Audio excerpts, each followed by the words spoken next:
বাংলার মুখ্যমন্ত্রী বাঁচবেন শাহ। বাংলার পর্যবেক্ষক হলেন অমিত শাহ। শাহকে পর্যবেক্ষক নিয়োগ সংসদীয় বোর্ডের। বিজেপির বিধায়ক দলের নেতা বাঁচবেন শাহ। বাংলায় বিজেপির সহ পর্যবেক্ষক ওড়িশার মুখ্যমন্ত্রী। বাংলায় মুখ্যমন্ত্রী বাঁচবেন অমিত শাহ। বাংলার পর্যবেক্ষক হলেন তিনি এবং তাকে পর্যবেক্ষক নিয়োগ সংসদীয় বোর্ডের। বিজেপির বিধায়ক দলের নেতা বাঁচবেন শাহ। বাংলায় বিজেপির সহ পর্যবেক্ষক ওড়িশার মুখ্যমন্ত্রী।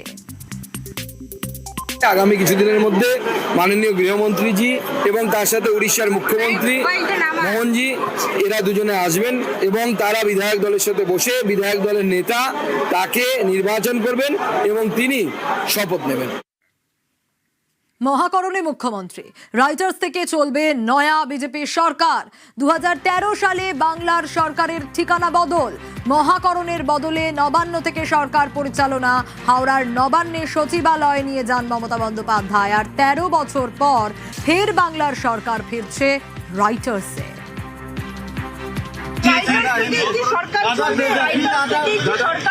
हमारा कमिटमेंट बहुत पुराना था जो हम लोग राइटर्स बिल्डिंग से ही हमारा सरकार का परिचालन।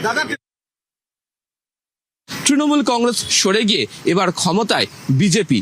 আর বিজেপি সূত্রে খবর, তাদের প্রশাসনিক যে কাজকর্ম তা চালানো হবে নবান্ন থেকে নয়, চলবে এই মহাকরণ থেকেই। আর সে কারণে রাজ্যের পূর্ত দপ্তরের তরফ থেকে বাকি থাকা মহাকরণ সংস্কারের যে কাজ তা অত্যন্ত দ্রুত সেরে ফেলার চেষ্টা শুরু হয়ে গিয়েছে। দোতলায়, তিনতলাতে গিয়েও দেখতে পাওয়া গিয়েছে যে একাধিক ঘর কার্যত সংস্কার হয়ে গিয়েছে। যে ধরনের স্বল্প কাজ বাকি রয়েছে তাও অত্যন্ত দ্রুততার সাথে যাতে শেষ করতে পারা যায় সে ব্যাপারেও কর্মীদেরকে লক্ষ্য করতে পারা যাচ্ছে। ফলে নবান্ন নয়, ফের মহাকরণে রাজ্যের প্রধান প্রশাসনিক ভবনের সমস্ত যাবতীয় কাজকর্ম ফেরার ইঙ্গিত। মুখ্যমন্ত্রী সহ একাধিক দপ্তরের যারা মন্ত্রী হবেন তারাও এই মহাকরণেই আবার বসতে শুরু করবেন, এমনটাই বিজেপি সূত্রে খবর। ক্যামেরায় অসিত দাসের সাথে আবির ঘোষাল, নিউজ 18 বাংলা, কলকাতা। জয় শ্রীরাম স্লোগান নবান্নে। নবান্নে বিজেপির জয়ের সেলিব্রেশন। জয় শ্রীরাম স্লোগান নবান্নে, কর্মীদের মুখে জয় শ্রীরাম।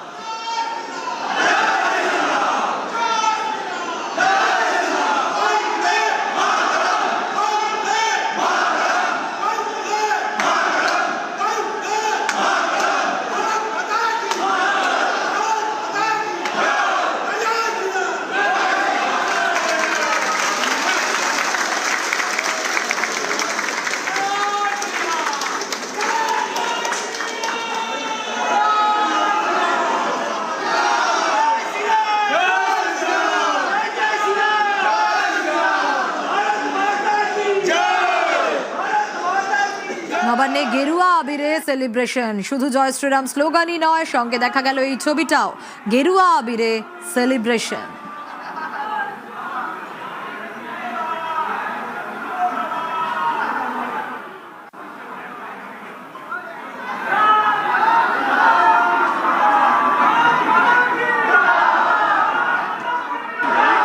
ভেতরে যে আক্রোশটা ছিল এখন বেরোচ্ছে। আক্রোশ ছিল বলতে অনেক রকমের, সব ধরনের।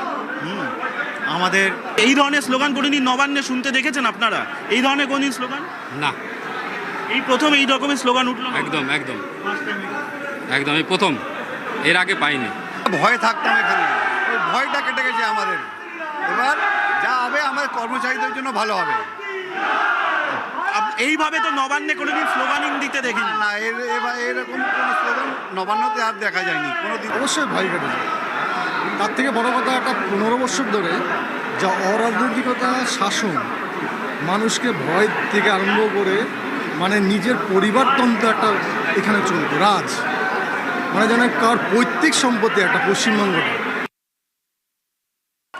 রাজ্যে ক্ষমতারও পালাবদল হয়েছে আর নবান্নেও জয় শ্রীরাম স্লোগান চলছে। গত কয়েক বছরে নবান্নে এই ধরনের ছবি দেখা যায়নি, যা আজ দেখতে পাচ্ছি আমরা গোটা নবান্নে। নবান্নের যারা সরকারি কর্মচারী রয়েছেন ঠিক এইভাবেই স্লোগান দিচ্ছেন নবান্নে আজ। এই ছবি আজ দেখা যাচ্ছে গোটা নবান্ন জুড়ে জয় শ্রীরাম স্লোগানে মুখর গোটা নবান্ন। এবং সেই ছবি আমরা দেখতে পাচ্ছি এই মুহূর্তে নবান্ন থেকে। নবান্ন দোতলা, তিনতলা, চারতলা, অর্থাৎ নবান্নের প্রত্যেকটি ফ্লোরে আজ এই ছবি। এবং সাম্প্রতিক সময় নবান্নে এই ধরনের স্লোগান দেখা যায়নি। গতকাল রাজ্যে ক্ষমতা পালাবদল হয়েছে, ক্ষমতায় এসেছে বিজেপি, তারপরেই নবান্নের প্রত্যেকটা ফ্লোরেই জয় শ্রীরাম স্লোগান। ক্যামেরায় কুণাল চৌধুরীর সঙ্গে সোমরাজ বন্দ্যোপাধ্যায়, নিউজ 18 বাংলা, কলকাতা। পদত্যাগ করছেন না মমতা বন্দ্যোপাধ্যায়। প্রতিবাদ হিসেবে পদত্যাগ করছেন না মমতা বন্দ্যোপাধ্যায়। কমিশনের বিরুদ্ধে জোর করে হারানোর অভিযোগ, রাজভবনে গিয়ে পদত্যাগ করতে হয়। কেন, কিসের জন্য? আমরা তো হারিয়ে নিয়ে যাবো। হারলে আমি যদি শপথ দিতে যেতাম তাহলে আমি রেজিগনেশনটা করতাম। এখন তো কোয়েশ্চেন ডাজন্ট অ্যারাইজ। জোর করে দখল করে যদি কেউ মনে করে যে আমি কি রেজিগনেশন দিতে হবে, no, not that. Now also I want to say that we didn't lose the election. It is their forceful attempt to defeat us. Officially they may, through election commission, can defeat us. But morally I am telling you that we won the election. পদত্যাগ করছেন না মমতা বন্দ্যোপাধ্যায়, তোপ BJP বিধায়ক দিলীপ ঘোষের। মমতা ব্যানার্জি জিতলে নৈতিক, বাকি অনৈতিক। জনতার আশীর্বাদকে যে স্বীকার করে না, রাজনীতিতে তার কোনো জায়গা নেই। তিনি হচ্ছেন শাড়ি পরা ট্রাম্প। ট্রাম্প যেমন হারার পরেও সরেননি, লোকজনকে রাস্তায় নামিয়ে ঝামেলা করার চেষ্টা করেছিল। ইলেকশন কমিশন কড়া না হলে মমতা ব্যানার্জি জনতাকে নামিয়ে জোর করে দখল করতেন। সেই জন্য প্রথমে আমরা ঘিরে নিয়েছি নবান্নকে, যাতে চুরি করতে না পারে, ফাইল চুরি সমস্ত কিছু বেরোবে, অনেককে ভেতরে যেতে হবে। পদত্যাগ না করলে সাংবিধানিক সংকট, সমস্যা নেই বলে মত অবসরপ্রাপ্ত বিচারপতির। রাজ্যপালের প্লেজারে যেহেতু এই অফিসগুলো হোল্ড করেন মন্ত্রীরা, কাজেই সেক্ষেত্রে যদি ফর্মালি পদত্যাগপত্র না আসে, সেখানে কিন্তু রাজ্যপাল এই পুরো ঘটনাটা মাথায় রেখে রাজ্যপাল এই মন্ত্রিসভাটাকে ভেঙে দিয়ে নতুন মন্ত্রিসভার শপথ গ্রহণের ব্যবস্থা করতে পারেন এবং কেয়ারটেকার গভর্নমেন্ট হিসাবে প্রাক্তন মুখ্যমন্ত্রীকে পুনর্নিয়োগ করতে পারেন এই 2-3 দিনের জন্য, অথবা ক্ষমতাটা নিজের হাতে নিয়ে এই 2-3 দিন প্রশাসন চালাতে পারেন। এটাই নিয়ম। এখানে কোনো সংকট আসবে বলে আমার মনে হয় না। বিধানসভার মেয়াদ শেষে রাষ্ট্রপতি শাসন, নয়া সরকারের শপথে বাধা থাকবে না, মত প্রাক্তন রাজ্যপাল তথাগত রায়ের। একজন নির্বাচনে হেরে বলছেন আমি রিজাইন করব না, মানে এর তো বাচ্চা মেয়েরা করে যে খেলতে বসে তারপরে হেরে গেলে বলে খেলবো না। খুব সোজা পথ আছে। 8 তারিখে তো বিধানসভার মেয়াদ শেষ হয়ে যাবে। মেয়াদ শেষ হয়ে যাওয়ার পরে তো উনি মুখ্যমন্ত্রী থাকতেই পারবেন না, তখন আপনি প্রেসিডেন্ট রুল হয়ে যাবে। 4 বারের বিধায়ককে হারিয়ে জয়, টলিগঞ্জে জয়ী বিজেপির পাপিয়া অধিকারী। অরূপ বিশ্বাসকে হারিয়ে জয়ী পাপিয়া, জিতেই টলিগঞ্জে উন্নয়ন বার্তা তার। আমার সঙ্গে এই মুহূর্তে রয়েছে পাপিয়াদি। এই জয় কতটা কাঙ্ক্ষিত, কতটা চ্যালেঞ্জিং, কতটা টাফ ছিল, আর এখন স্বস্তির নিঃশ্বাস কতটা? স্বস্তির নিঃশ্বাস তো ফেলা নেই যতক্ষণ না পর্যন্ত ও যা যা অপরাধ করেছে, যে অন্যায় করেছে, পুরো টলিগঞ্জ আমার কনস্টিটিউয়েন্সিকে সাথে, টলিগঞ্জ কনস্টিটিউয়েন্সির রাস্তাঘাট থেকে পার্ক, স্কুল বন্ধ করা থেকে আরো বহু কাণ্ড করেছে এবং আমাদের সিনেমাকে যেভাবে নষ্ট করেছে, ধ্বংস করেছে, সিনেমা থিয়েটার যাত্রা, মানে আনপার্ডনেবল। মানুষ তো বুঝতে পেরে তো ওকে ত্যাগ করেছে। আমাদের পার্টিতে আমরা নিজেরা কি চাই সেটা বড় কথা নয়, ওরা আমাকে এই সিটটা দিয়েছিলেন।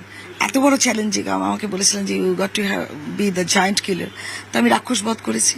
এবার যদি কোনো মন্ত্রিত্ব ওরা মনে করেন যে আমাকে দেবেন। তোমার চয়েস কোনটা? আমার কোনো চয়েস নেই। তো আমি যেটা জানি সেটা করলে আমার সুবিধা হয় আর কি। কালচারাল মিনিস্ট্রি, তোমরা তো জানো আমি কি জানি, সেই কাজগুলো আমাকে দিলে আমি ভালো করে পারবো আর কি। কথা বলছিলাম পাপিয়া অধিকারীর সঙ্গে। ক্যামেরা শুভদীপের সঙ্গে মানুষ, নিউজ 18 বাংলা।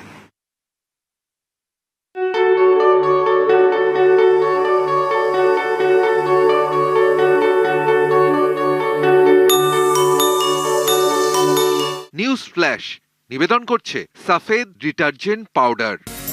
সাফেদ 500 গ্রাম মাত্র 40 টাকায়।